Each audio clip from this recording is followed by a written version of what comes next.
It's 7 o'clock in London. This is The World Today with Maryam Moshiri. As Ukraine prepares to mark the second anniversary of Russia's invasion, we have a special report from the front lines. Shamima Begum, who joined the Islamic State group as a teenager, loses her appeal against the removal of her British citizenship. Emergency workers examine a burnt-out apartment block in Valencia. 10 people have died in the blaze. In an extraordinary military operation, thousands are evacuated from Plymouth while an unexploded World War II bomb is carried to the sea. Also coming up on The World Today, does Israel's Eurovision entry break competition rules? We look at why the lyrics are being closely scrutinised.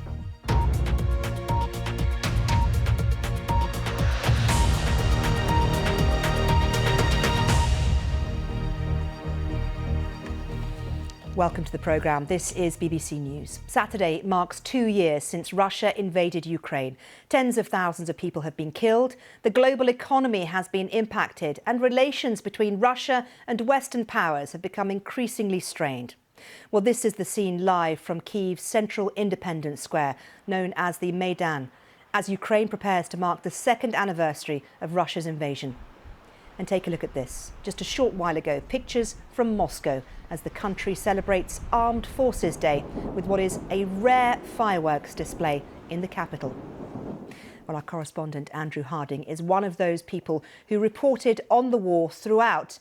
In this special report, he assesses the impact of the conflict through one Ukrainian's experience from the front lines in eastern Ukraine.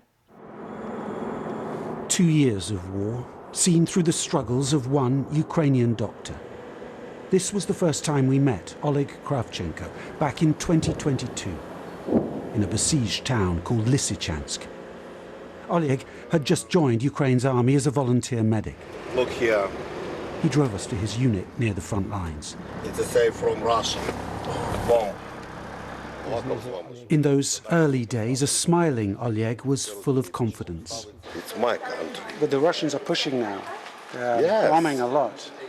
I hope maybe 1.5 months and we will shoot every Russian. You'll push them out.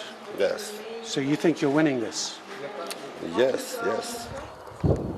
But within weeks, the Russians had destroyed and captured Lysychansk. Nice to meet you. It would be a year before we met Oleg again. His medical team was now working in another frontline town, Bakhmut. Lots of casualties from Ukraine's struggling counter-offensive. The dangers growing. I'm still alive. You're still alive, yes. Alive, yes. But it's been a difficult year. Very difficult. As if to prove the point, incoming fire. You're not worried about your safety? Whew, my fate is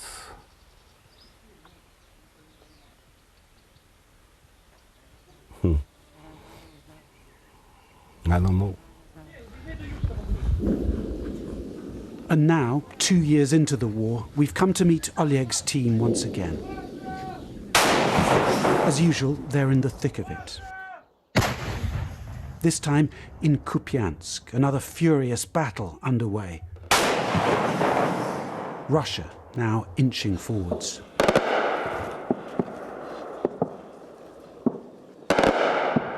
So the gunfire you can hear is Ukrainian troops trying to shoot down a suspected Russian drone. They heard it overhead. We've taken cover under some trees. Not sure if they've hit it yet. The Ukrainians have found a new Russian target. But what of Oleg? We'd lost touch with him for several months, but now hear news of an attack last October. A Russian rocket hit the field hospital he was working in. 3 medics were killed. But Oleg survived, his leg badly mangled. My friend died. It's difficult for me, and my mind is changed after that. When we first met in Lysychansk, you were hopeful that Ukraine could win. When we met in Bakhmut, you were tired and worried, very tired. Now, how do you feel about the war? Can Ukraine win? Yes, of course. I hope. But I think its war will be long. A long war then. Medal of Honor. It's from Zelensky. And for Oleg, medals and an early retirement. After 2 years that have transformed every life in this country. Andrew Harding, BBC News, Eastern Ukraine. Well, for The World Today, our chief international correspondent, Lise Doucette, is in Kiev and has been reflecting on the past 2 years. Well, it's not an anniversary anyone would want to mark, but the events of February the 24th, 2022 are seared in memory. Most of all, those first days where not just people here, but military analysts the world over said it would be just a matter of days before the Russian forces, which were attacking by land, sea and air, would be here right in the center of Kyiv. And yet Ukrainians stood up, President Zelensky stayed put, and the world was dazzled by the resilience and the resistance of the Ukrainian forces. And now, 2 years on, well, we just saw Oleg's sad story. It's the story of this war, and I found in coming back that Ukrainians are beginning to regretfully accept that this is going to be a long war, a painful war, but they still can't believe that the West, their allies in Britain, the United States and Europeans will abandon them, because they say this is the rest of the world's fight too. And so even though they think it will be a longer war, they still say this is a war that one day they will win, even though the worst part of it all is that they just don't know when it will end. That's Lise Doucette in Kyiv. Well, foreign ministers are meeting at the United Nations in New York to discuss their support for Ukraine. In the past hour, the UK Foreign Secretary, Lord Cameron, said he has faith in the West's resolve to keep supplying Ukraine with arms, and it was in their own interests to do so. Well, I think we've shown that the UK aid package has gone through, the European Union package has gone through. Obviously the package here in the US has gone through the Senate. We need it to go through the House, and I appeal very directly here in the US that this isn't just about Ukrainian security or European security. This is fundamentally about US security too. That if we allow this brutal dictator in Europe to redraw boundaries by force, to invade other countries and to get away with it, no country will be safe. And we know from our history that if we allow that to happen, the cost when we eventually have to intervene and stop them is so much greater. So that's really the message here. And also, of course, all those in Congress who rightly worry about Chinese aggression and the position of China. If we allow Putin to eke out some sort of victory here, they won't just be cheering in Moscow, they'll be cheering in Beijing as well. David Cameron there. Well, for The World Today, our North America correspondent Neda Tawfik is at the United Nations in New York. And Neda, 2 years on, what's being discussed about Ukraine? Yeah, well, Maryam, it's really an effort here in the UN General Assembly debate that has been taking place and later in the UN Security Council for allies of Kyiv to show this kind of united front, to try to convince other nations here, particularly those from the global south, that the fight in Ukraine is the world's fight, that it impacts them not just because of, the impact on global food supplies and global security, but just on the kind of very basics of the UN Charter and the territorial integrity of all nations. And we heard David Cameron, Lord Cameron, telling the General Assembly that Putin must be stopped in Ukraine because he will just continue outside of Ukraine's borders, and other countries will be threatened from their large neighbors if that is a precedent that is set. So it is certainly a message that they are putting forward, as I say, Kyiv's allies, because you have to remember 2 years on now, we are seeing what's kind of being dubbed here as Ukraine fatigue. In fact, the U.S. Ambassador Linda Thomas-Greenfield really kind of warned nations against this Ukraine fatigue. And it's because there are so many other global crises right now that are diverting the world's attention, not least Israel's war in Gaza, Sudan. And so certainly members here have at the front of their mind some of their more immediate concerns. But again, Ukraine requested this meeting in the UN Security Council. Members will get a briefing from the Secretary General. And there will be this joint statement from EU ministers, again calling for the withdrawal of U.S. forces from Ukraine. Though given Russia holds a veto power in the Security Council, this body has really been blocked, Maryam, for years from responding to the crisis. Neda, thank you. Well, in Russia, authorities have issued an ultimatum to the mother of Alexei Navalny, the opposition figure who died in prison last week. A spokesperson for Navalny's team says his mother was given 3 hours to agree to a secret funeral without members of the public in attendance. Otherwise, he'd be buried inside the prison compound. That deadline is now believed to have passed. The death in custody of Mr. Navalny, coupled with Saturday's second anniversary of Russia's invasion of Ukraine, has led to the Biden administration announcing more than 500 new sanctions against Russia.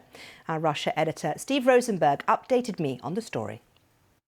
According to a spokesperson for Alexei Navalny's family, a Russian investigator telephoned Mr. Navalny's mother, Lyudmila, who has spent nearly a week trying to recover her son's body, and delivered this ultimatum. Either she agree within 3 hours to her son being laid to rest without a public funeral, or he'll be buried in the remote penal colony where he died a week ago. The spokesperson added that Lyudmila Navalny had refused to negotiate, refused to do any deals, had demanded that investigators hand over her son's body in accordance with Russian law, insisting that they were obliged to do that within 2 days of the cause of death being established.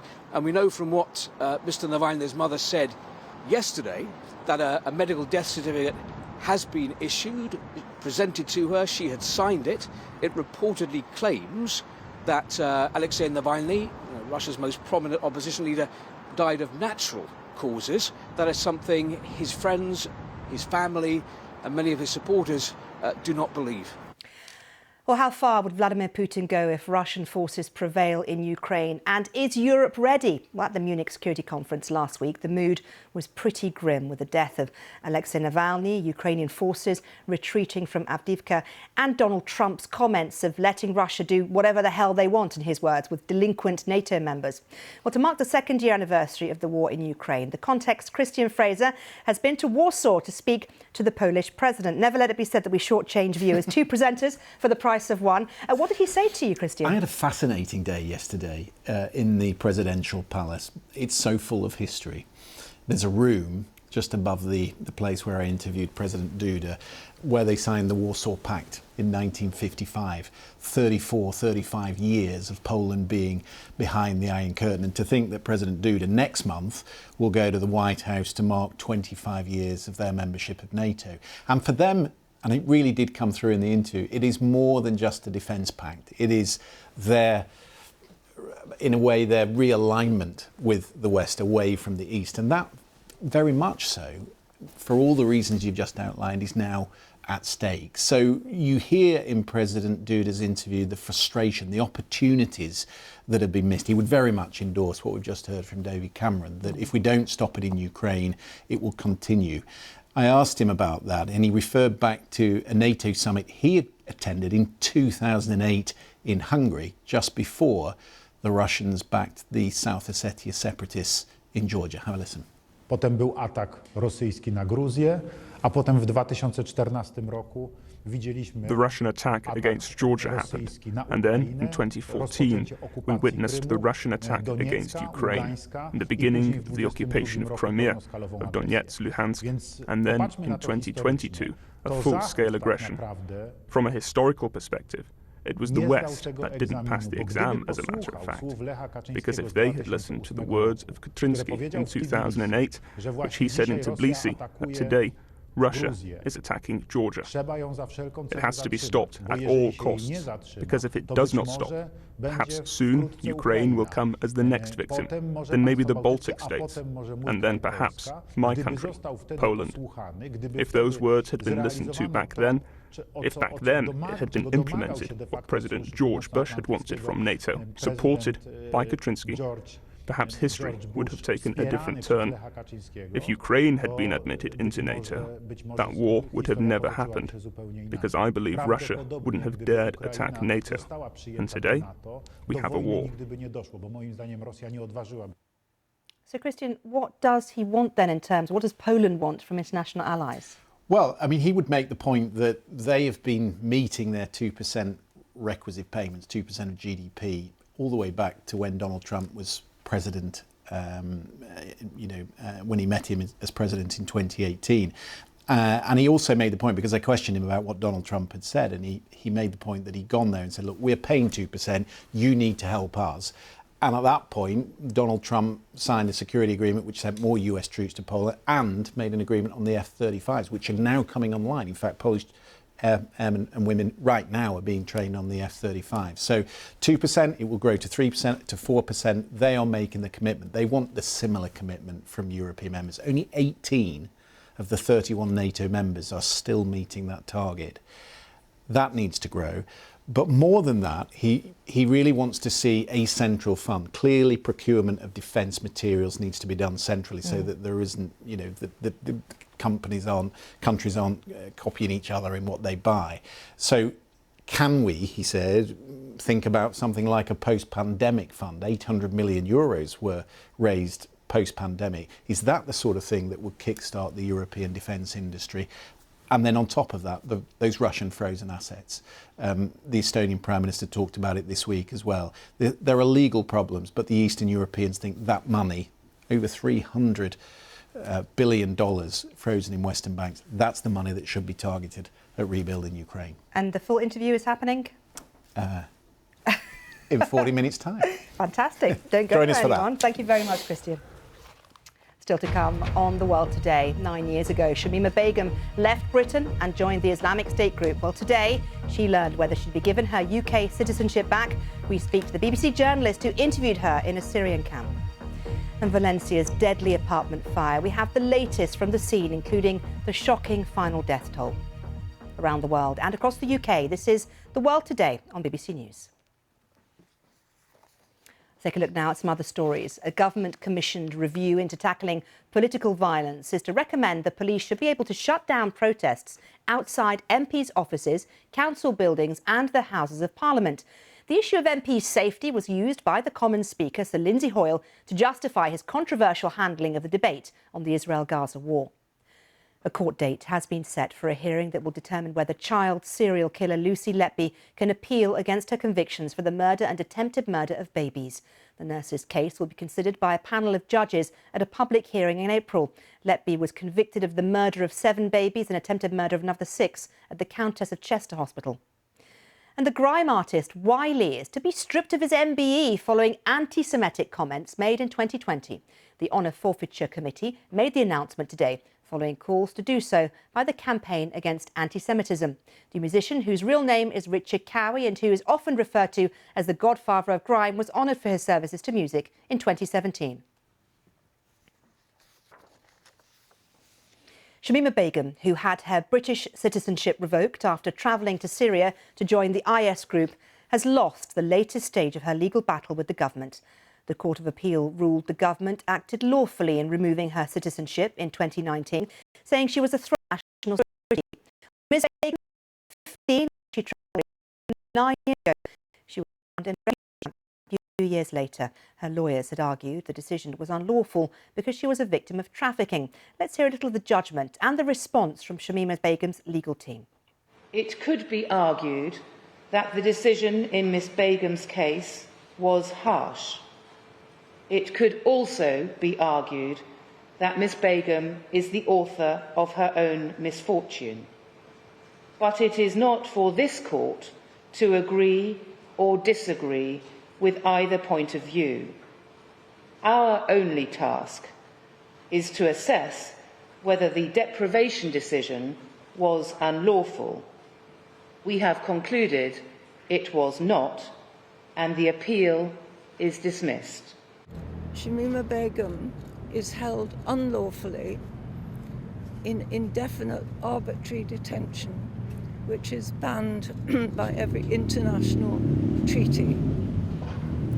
She and others, other women and children, are in what is not a refugee camp but a prison camp.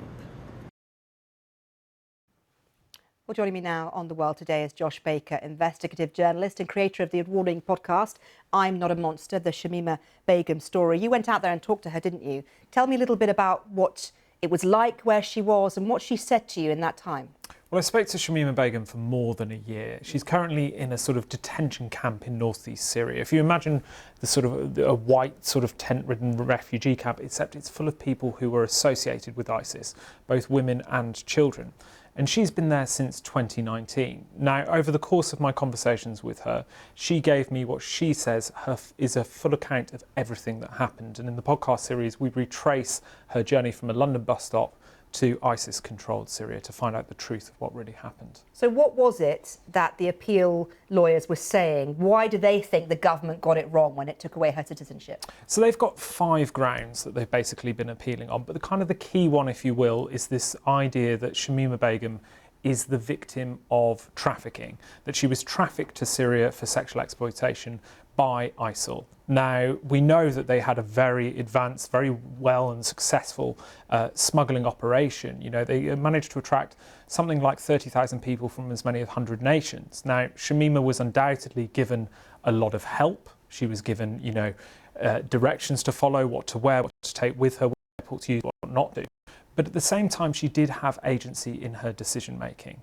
Now, in court, what was found today, in essence, was that the court wasn't really asked to consider whether she was or wasn't a victim of trafficking, just whether the Home Secretary's decision to remove her citizenship was legal, and it has been found that it was.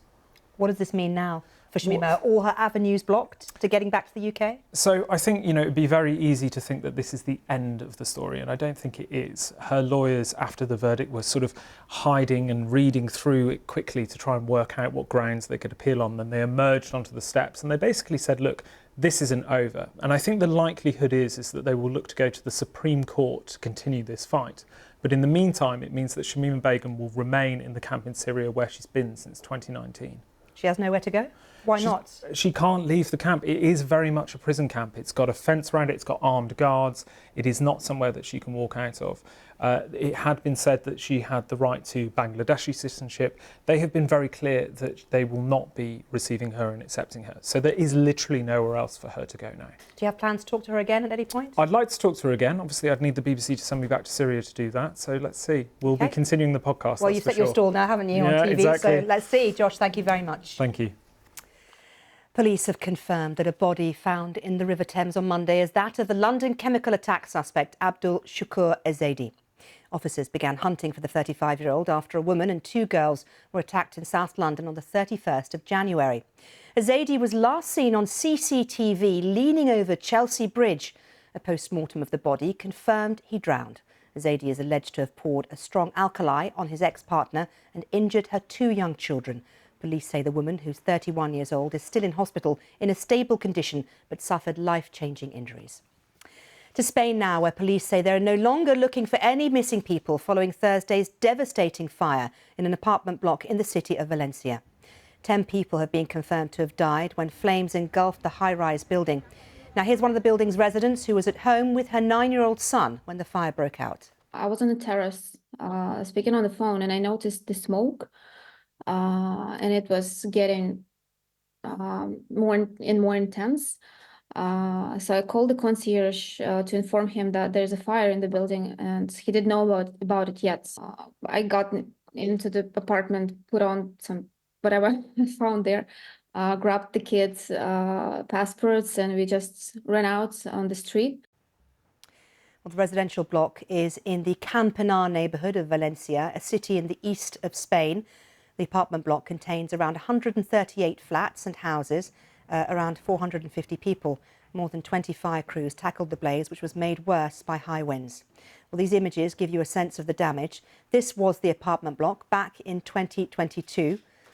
By Friday morning, the block would look like this, a burnt-out shell. Here's Spain's Prime Minister after visiting the scene. On behalf of the Spanish government and Spanish society as a whole, we would like to express our solidarity, love and empathy to the families of the victims of this terrible fire. Scientists in China have unveiled a newly discovered fossil dating back 240 million years of an aquatic reptile they've nicknamed Dragon because of its long neck. Have a look at it. This is it. It would have been 5 metres long, that's 16 feet, and would have swum in the seas of the Triassic period. Now, its neck was longer than its body and tail combined, and the researchers say it probably evolved to be that long because it helped the creature to hunt. Yesterday on the programme, we were counting down to that monumental lunar mission, and now, for the first time ever, a private company has landed a spacecraft on the moon. The Texas-based firm Intuitive Machine landed its Odysseus craft on the lunar surface. Here's the moment we found out it was a success. We can confirm, without a doubt, is our equipment is on the surface of the moon, and we are transmitting. I love those applauses. Thank you very much for staying with us on The World Today. I'm back in a few minutes' time. Stay with us on BBC.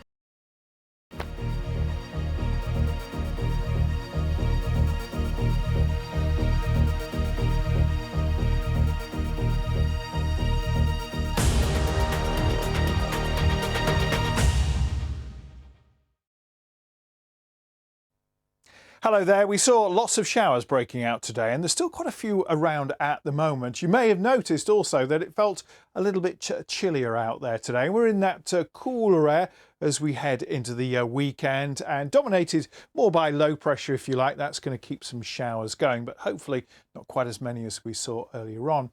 Through the night, we'll see the showers that are around tending to decay and retreat back to more western coastal areas, although we will see a packet of heavier showers in the far southwest.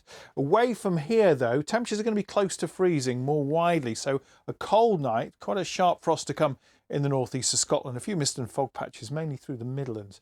Otherwise, we'll see some sunshine, those showers around western coastal areas, and the heavier showers will move away from the southwest of England and head towards the far southeast by the afternoon. The odd shower will develop elsewhere as the cloud bubbles up a bit, but not as many showers as today, not as heavy as today. There'll be some sunshine around, and those temperatures will peak at 9 or 10 degrees. And the winds will be light as well, which is good news for the Six Nations. Probably dry for the game in Dublin. The later kick-off there on Saturday is at Murrayfield, where there could be 1 or 2 showers, and it will get chilly as the sun goes down. Another frost to come actually on Saturday night for many, except in the far southwest, where this low pressure is coming in from the Atlantic, and that's going to bring some rain into the far south of Wales and the southwest of England on Sunday morning, and the rain could develop across other parts of southern England through the day, mainly south of the M4, and the winds will be picking up later on as well. Away from here, though, things are a lot quieter. The winds won't be as strong. There'll be very few showers around, some spells of sunshine, and those temperatures around 8 or 9 degrees. Now, that area of low pressure is going to push its way into continental Europe. We start to see some ridging coming in towards the northwest, drying it off with some sunshine. But there's a bit more cloud coming into northern Scotland. The bulk of the cloud, though, will be across East Anglia and the southeast, still around that low pressure where we could still see some outbreaks of rain. Not only that, the winds are going to be a lot stronger, strong to gale force winds across this area, and that's going to make it feel chillier as well. Otherwise, with some sunshine around, those temperatures will again be 8 or 9 degrees, near normal for this time of the year.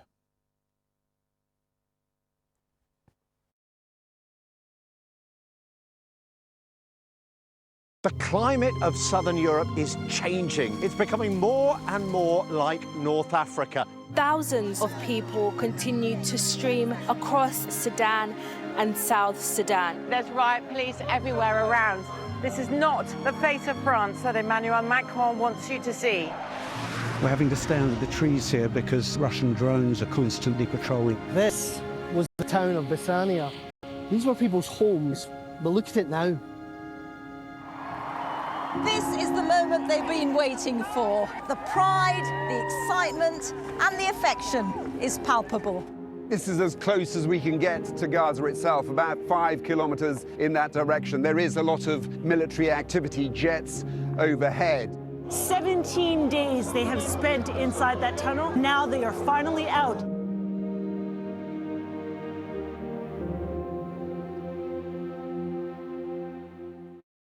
Traveling can be so much more than a holiday. It's about diving headfirst into new experiences. And seeing the world with fresh eyes. Where each destination tells a unique story. And every encounter brings a new perspective. Because all of these amazing places are made so much richer by the people who live in them. So unleash your spirit of adventure. And join us for a deeper understanding of the world. The Travel Show. Watch on BBC iPlayer.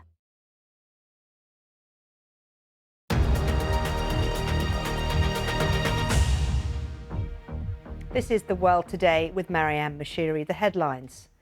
These are live pictures we're getting from Kiev as Ukraine prepares to mark the second anniversary of Russia's invasion. Tens of thousands of people are dead and there's no sign of the war ending soon. In one of the UK's largest peacetime evacuations since World War II, thousands are ordered out of their homes in Plymouth as an unexploded bomb is carried to safety. Israeli Prime Minister Benjamin Netanyahu presents his plan for the Gaza Strip once the war ends, but Hamas says it will never succeed. And does Israel's Eurovision entry break the competition rules? We look at why the lyrics are being closely scrutinised.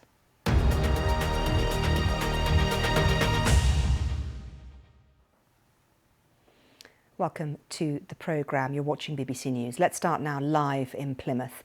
Let's take you there because this is a massive military operation. It's been underway for a while. Obviously, it's night time, so you can't see much, and you can see that there's a lighthouse in the background. Smeaton's Tower, my director Guy Stock is telling me. You can just see, he says he grew up in Plymouth. He should be here. Guy, come over here and talk to the people. You can see the lighthouse there. Beyond that, off the sea, the south coast of England. A beautiful place. My husband was born there, where the military have taken a huge World War II bomb. They've taken it and they've put it in the water. They've moved it from the back garden of someone out to the sea to be detonated because it's much safer to detonate it in water. Bomb disposal experts, police, military and others helped carry out what was described as one of Britain's largest ever peacetime evacuations. Guess how much it weighs? 500 kilograms. That's how big it is. It was moved by a military convoy through a rolling 300-metre exclusion zone affecting thousands of people. Roads and rail lines were all closed and cordons were set up. Well, the bomb was then taken to Tor Point Ferry slipway to be disposed of at sea. Army experts decided it was too hazardous to detonate the German-made device where it was found because the explosion could have ended up destroying several homes. Well, our correspondent Jenny Kumar was there for The World Today. A city on alert. 4 days after the discovery of a Second World War device in a back garden, a decision on how to deal with it. The bomb is going to be taken from the address down to a slipway near the Tor Point Ferry, where it will be taken out to sea and then safely disposed of. We're asking a lot of the public, and we have done over the last few days, so we'd like to thank them for their continued support, and we just ask that they sort of help us through with this, hopefully the final phase of this operation. This 500-kilo unexploded World War II device has been causing havoc since it was reported on Tuesday. In total, 3,000 people have had to leave their homes in the area, one of the biggest peacetime evacuations this region has ever seen. This afternoon, this part of the city has come to a standstill as the military deal with this Second World War device. One woman told us that to her it feels like Hitler is reaching out from beyond the grave and upsetting everyone. For days, bomb disposal experts have been assessing how to deal with it. This afternoon, the authorities announced the device would be transported through these streets and taken out to sea. At midday, hundreds of people living within 300 metres of the route were told to be out of their homes between 2 and 5 this afternoon. The manager of this pub opened his doors early to help those affected by the exclusion zone. They can come in for free tea and coffee, somewhere warm to sit if they've got nowhere else to go. And obviously you can see we've had a bit of a response and people have come in and it's nice to help. People here have mixed feelings about the situation. It's horrendous, we just want to get home. It's unfair on everybody, especially being ill. But I understand the safety aspect of it. You know, it's just a bit of a hindrance, if anything, a bit annoying having to leave your house and then sort of venture out, and then it started to hail naturally. So, yeah, it's a bit frustrating, but I understand the precautions taken. This evening, the device has been on the move. After days of anxiety for this community, many are looking forward to returning home. Let's cross live now to the UN after a Security Council meeting on Ukraine 2 years after the Russian invasion. This is Lord Cameron, the Foreign Secretary. He is talking and taking questions from the media. Let's have a listen. Many American congressmen care deeply about their security vis-à-vis China, and making sure Ukraine can defend itself and can defend its sovereignty and its territorial integrity is vital in that battle too. Can I briefly follow up on Israel-Palestine? Can we take another question from here, then maybe I'll come back? Thank you, sir. This is Chiri Fitcheton from Anadolu. According to the latest figures regarding arms exports, in 2022, the UK granted 114 standard export licenses to Israel, and the new figures have not been released yet. Do you plan to suspend arms exports to Israel? And considering the ICJ provisions against Israel, do you fear UK may be complicit in war crimes and it's committed by Israel in Gaza due to its assistance? Thank you. We have one of the strictest systems for arms exports anywhere in the world, and everything has to happen in light of the position under international humanitarian law, which we review on a regular basis and will continue to do so. Sir? Thank you, Minister. What about the crisis in Ukraine that you're trying here at the Security Council many times to resolve? Don't you think that what's been stalling for the crisis in the Middle East is being damaging your effort for the Ukraine-Russia crisis? Means the imbalance that the world see in the West acting in one front compared to the other one. I completely reject this idea that in any way Britain or our allies are guilty of double standards. I don't think the two situations are analogous at all. In Ukraine, it was an invasion by Russia, plain and simple, with no justification. And if there's, I can't think of a clearer example in my lifetime of one country invading another with no excuse. When we look across to what is happening in Gaza, I absolutely agree that this is a terrible conflict. I want it to end as soon as it possibly can. But the crucial difference between the two, there was no October the 7th in Russia. There was no excuse for Russia to launch this invasion.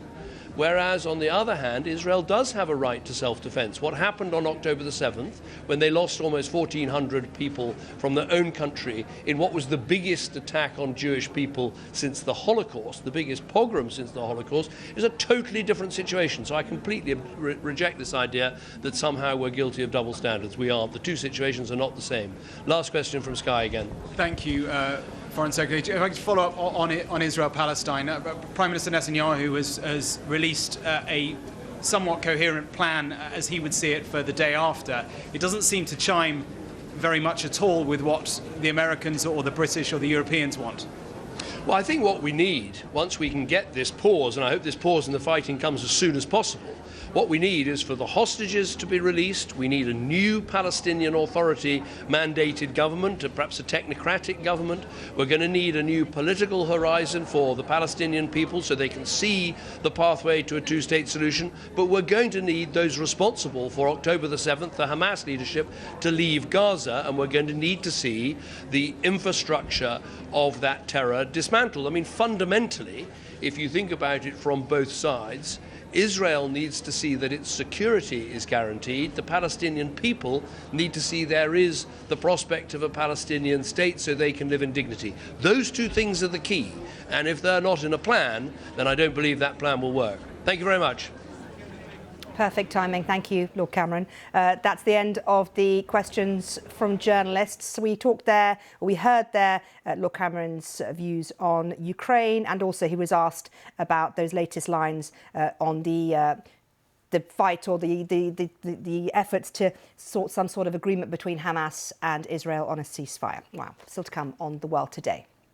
We'll try to get to the bottom of mansplaining after this video of a female golf pro being offered unsolicited advice on her swing went viral. Around the world and across the UK, this is The World Today. Now let's take a look at some other stories making headlines. Britain has signed an agreement with the European Union's border agency Frontex to cooperate more closely on tackling irregular migration. It'll boost the exchange of information, including on human smuggling patterns and document fraud. But it'll not see joint patrols and doesn't provide for the return of migrants from Britain. It's the latest sign, though, of improving cooperation following ruptures caused by Brexit. At least 9 people were injured when dozens of cars collided with each other on an icy highway in China. China's state media said more than 100 cars were involved in the incident, which happened on the expressway in the eastern city of Suzhou. Parts of China have faced extreme weather conditions over the past few weeks. And thousands of people in Kenya have been paying tribute at the funeral of the marathon runner and the world record holder Kelvin Kiptum, who died in a car crash nearly 2 weeks ago at the age of 24. Figures from sport and politics joined his family and friends to remember the athlete who stunned the world with his sporting achievements. Israel has carried out more airstrikes in the south of Gaza. The Hamas-run health ministry says dozens of people have been killed after more than 100 deaths were reported on Thursday. Buildings in Khan Yunis and in Rafah are reported to have been hit. The Israeli military says there have been clashes with Hamas forces on the ground to the west of Khan Yunis. Well, there are also reports on Israeli delegation led by the head of the Mossad intelligence agency travelling to Paris for new talks about a ceasefire. Well, the last talks on a ceasefire failed 2 weeks ago when the Prime Minister Netanyahu rejected as delusional a Hamas proposal for a 4.5-month truce that will end with an Israeli withdrawal. Earlier, I spoke to Mustafa Barghouti, Secretary-General of the political party Palestine National Initiative. I asked him where agreement can possibly come from when the sides are so far apart. Peace will come when the United States of America and Britain agrees to support ceasefire immediately in Gaza. Peace will not come as long as this Israeli occupation continues. And as you mentioned, Netanyahu declared his plan yesterday evening, in which he wants to keep not only the occupation of Gaza, but also the occupation of West Bank, denying Palestinians any right for self-determination. There will be no peace as long as 99 members of the Israeli parliament out of 120 vote against the idea of establishing a free Palestinian state and practically voting for continuation of apartheid and occupation of Palestinian people. The situation has been going on for 57 years of Israeli military occupation, the longest in modern history, and 75 years of ethnic cleansing of 70% of the Palestinian people. That has to stop so that we can have peace, so that Israelis and Palestinians can have peace. But we can't have peace as long as Israel continues its war and continues its occupation and continues its oppression of the Palestinian people. But can we have peace? I've just been listening to your reports about Ukraine. Right. And I think that's a very good example of double standard of the West. In the case of Ukraine, they imposed more than 12,000 sanctions on Russia and no sanction on Israel, although Israel's occupation is much longer. But you say you can't have peace without certain elements. Can there be any peace while Hamas still exists? Because Israel says that's not going to happen. Israel can say whatever they like, and Netanyahu can plan as whatever plans he wants. But there is one very specific fact, which is that we, the Palestinians, are also resilient. And we will never accept to continue to be slaves of occupation and the system of apartheid. And we'll struggle for our freedom. This is not a war on Hamas in Gaza now. It's a war on all the Palestinian people. And the 11,000 children that were killed by Israel are not Hamas fighters. It's Mustafa Barghouti there. Millions of people across the world are fleeing conflict, homelessness and facing starvation. And many are in desperate need of humanitarian assistance. Well, in Gaza, the devastating conflict has entered its 5th month, despite growing calls for a ceasefire by the international community. In Europe, Russia's invasion of Ukraine has led to the largest humanitarian crisis the continent has faced since World War II. And in Sudan, the humanitarian situation remains dire because of ongoing fighting and shortages of food, water and fuel. Well, David Miliband is former UK Foreign Secretary and now President and CEO of the International Rescue Committee, an NGO that helps people affected by humanitarian crises. He's been talking to the world today, and I asked him if he thinks Israel is doing enough to ease the humanitarian crisis in Gaza. I'm speaking to you from Jordan, where I've been meeting the teams from the International Rescue Committee who are responding to the crisis in Gaza. We have an emergency medical team in the country at the moment, and they're in the hospital in southern Gaza. This is truly a catastrophic emergency. Obviously, the trigger were the Hamas attacks on the 7th of October. We're now focused, though, on the lives of 2.2 million Palestinian civilians cramped into mainly southern Gaza, facing the most catastrophic conditions. And so what's clear to me and my team is that the commitments, the legal commitments, both to the protection of civilians and to the aid flow to civilians is not being met. Those legal commitments are not being met. And it's imperative that they are. That isn't just about more aid flows. We've also concluded that there isn't a way to deliver sufficient aid or sufficient civilian protection without a halt in the fighting, without a ceasefire. And the humanitarian imperative demands that. While there's a general perception that the UK's authority in global issues has diminished, Mr Miliband told us he still believes it has an important role to play. I think it's very important that the UK recognises that the political shape of the world has changed dramatically over the last 25 to 30 years. Britain is an important medium-sized country, but there are a good number of other important medium-sized countries. And so the world order has been changed, and that means that Britain's strategy as regards leveraging its assets and its interests needs to adjust accordingly. I think that starts by recognising that Britain acting on its own isn't going to be effective, and it needs to have a rapprochement with its closest allies, its closest neighbours in Europe if it's to be effective. I think there are some signs that David Cameron wants to do that. We need much more of it. That's David Miliband talking to me. Organisers of the European Song Contest, Eurovision, say they're assessing whether Israel's entry breaks the rules on political neutrality after it was claimed singer Eden Golan's song, October Rain, made reference to the current conflict in Gaza. Well, Israel has warned that it will withdraw from the competition if the ballad is censored. I can read you some of the lyrics, which are under scrutiny. Part of the song says, "Who told you boys don't cry? Hours and hours and flowers. Life is not a game for the cowards." Well, the reference to flowers is significant, according to the Israel Hayom newspaper, because it's military slang for war fatalities. Well, let's speak now to Paul Jordan, Eurovision Song Contest expert, also known as Dr. Eurovision. Let me ask you, Doctor, what's happening here in terms of Eurovision? There is precedent, I know, about songs with political neutrality, but the whole story surrounding Israel has been controversial from the get-go, hasn't it? Yes, good evening. Yeah, there have been calls from some artists to throw Israel out of the competition. There have been people saying that they won't go to Eurovision if Israel takes part. But it's interesting that some of these countries like Iceland and Finland and Ireland, where these calls have come from, also took part in the contest when it was held by Israel in 2019. So it is quite interesting that this year they're taking a stand. It's different context, of course. This is not without precedent, as you said. In 2009, Georgia were asked to change the lyrics of their song, "We Don't Want to Putin." They refused to do so, and they were therefore disqualified. And in 2015, Armenia was asked to change the lyrics of their song, or the title, I should say, from "Don't Deny," and they changed it to "Face the Shadow" after complaints from Azerbaijan. So it's not without precedent. Israel has a choice here. They know the rules of the contest. They can change the lyrics. They can submit a different song. They've still got time. If they don't want to do that, then unfortunately, it's not going to be allowed. But the issue is what is a political song depends on context.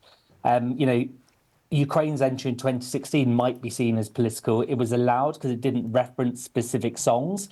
It didn't reference specific countries or political elements. A song about world peace could be political as well. So it's very much subjective. But I think this year, given a song, what's going on in Israel called October Rain, I think is highly political. OK, well, listen, Paul Jordan, good to talk to you. Dr. Eurovision, thank you. Have you heard of mansplaining? Let me explain. The term has been around for a while, but it's been trending for the past couple of days after a female pro golfer, here's the video she posted. She's practicing her swing, all is OK, all is chill. She's interrupted by a man next to her. You can hear her talking to him, explaining how that should be done. Take a look. Excuse me. What you're doing there, you shouldn't be doing that. You should be right through, swing, follow through. Not you're doing too slow on the way up or back. Okay, I'm going through a swing change at the minute, so everything I'm. What you're doing there is you coming back too slow. You know, I've been playing golf for 20 years. What you need to do is follow through a lot quicker than what you're doing there right now. I mean, she keeps it together well, doesn't she? Rachel McAdam, our reporter, is here. That was pretty impressive by her. Why has this video gone viral, Rachel? What are people saying about it? Well, Georgia Ball is a PGA pro golfer, and she's got hundreds of videos on her TikTok, but this one has gone viral with more than 10 million views. And I guess it's because people are saying that the man in the bay next to her was mansplaining to Georgia, even though she explains that she's working on a swing change, which is something that golfers do all the time. And there's been thousands of comments underneath the video with women saying, this is what we mean by mansplaining, and talking about their own experiences of being mansplained too. And if people don't know what that means, it's generally when a woman gets advice or an explanation on something that she hasn't asked for, and generally from someone who's less qualified than her. Do we know if he ever found out who she really was? Because the end of the video, it kind of like it's bye. And... No, we don't know at the minute, but people are saying, you know, Georgia should have said, I'm a pro, I don't need your advice, leave me alone. But today, Georgia has said that's not her style, and she would never do that. She couldn't turn around to someone and say, you know, I don't need your advice. So she's been very polite about the whole thing. But she also says that she wants to encourage people into golf, so she hopes this doesn't put people off. I hope so too. Rachel McAdam, thank you very much for explaining the mansplaining. Thank you very much. You're watching BBC News. Well, the use of prosthetic limbs dates back thousands of years, but now new technology is transforming the lives of people who rely on them. BBC Click's Paul Carter, who was born without any lower arms, or legs, reports on how one firm is combining existing tech with AI to create the next generation of devices. Have a look. Prosthetics have come a long way, from the early days of wood, tin or leather to modern bionic limbs made from carbon fibre and silicon. I've come to Atom Limbs in California to see a next-generation prosthetic they're developing that's using signals from the brain to control movements. The most advanced state-of-the-art prosthetics we control today is what you call myoelectric control. So that's putting electrodes on your stump or residual limb.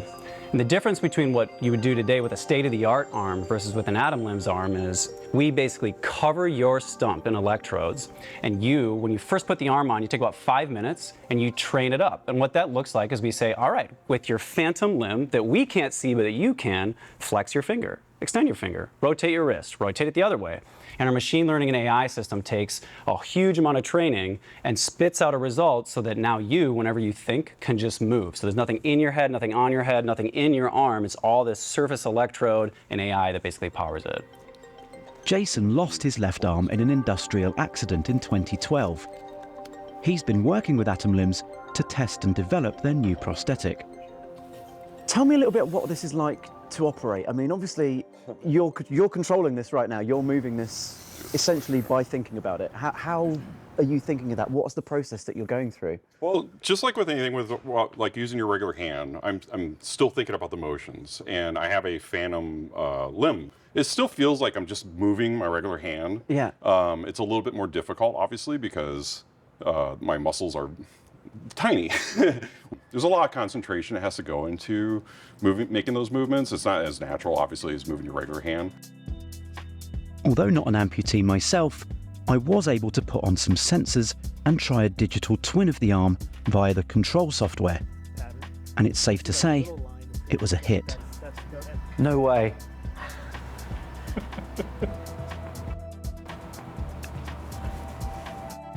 Within just a few minutes of training, I was able to perform several different motions and movements of the arm. What the? This is phenomenal. This is one of the most incredible things I've ever done. The only way I can describe it is it's like on a games controller, I've mapped different buttons to different muscles that I've got here. So when you said like for the grip, well, I don't know what a grip feels like, so I just chose something that sort of feels vaguely similar, and that's the one that I'm using to open and close the hand, and the same for the elbow. This probably just looks really mundane to most people, but to me, this is incredible. The arm being developed here is still at an early stage. The company are gathering data ahead of regulatory filings in the US. Of course, the biggest stumbling block for disabled people accessing new technology is cost. Although unconfirmed, Atom Limbs claim their arm could be available for around $20,000. As technology advances, the hope is that prosthetics in the future will become more affordable, more versatile, and ultimately, more intelligent. That was absolutely amazing. That's the best workout I've ever had. Paul Carter, BBC News. Taylor Swift fans, listen up, because we have the perfect job for you. The Victoria and Albert Museum in London is looking to recruit a Taylor Swift fan to advise it on the culture and craftsmanship behind memorabilia associated with the world's biggest selling pop star. She's having huge success globally with her Eras tour. The initiative is part of the V&A's attempts to enhance its cultural and curatorial knowledge by engaging grassroots experts. For example, it's already has special advisors on, believe it or not, Toby jugs and Lego. Well, the museum wants a British Swiftie who can give their expert insights into fan culture and memorabilia that devotees collect and create. It said it is especially interested in the craftsmanship behind handmade signs and friendship bracelets, which fans often swap at the shows. You've been watching The World Today with Maryam Moshiri. Thank you for your company over the last few days, the inaugural shows, and we look forward to coming back for you next week. Bye-bye.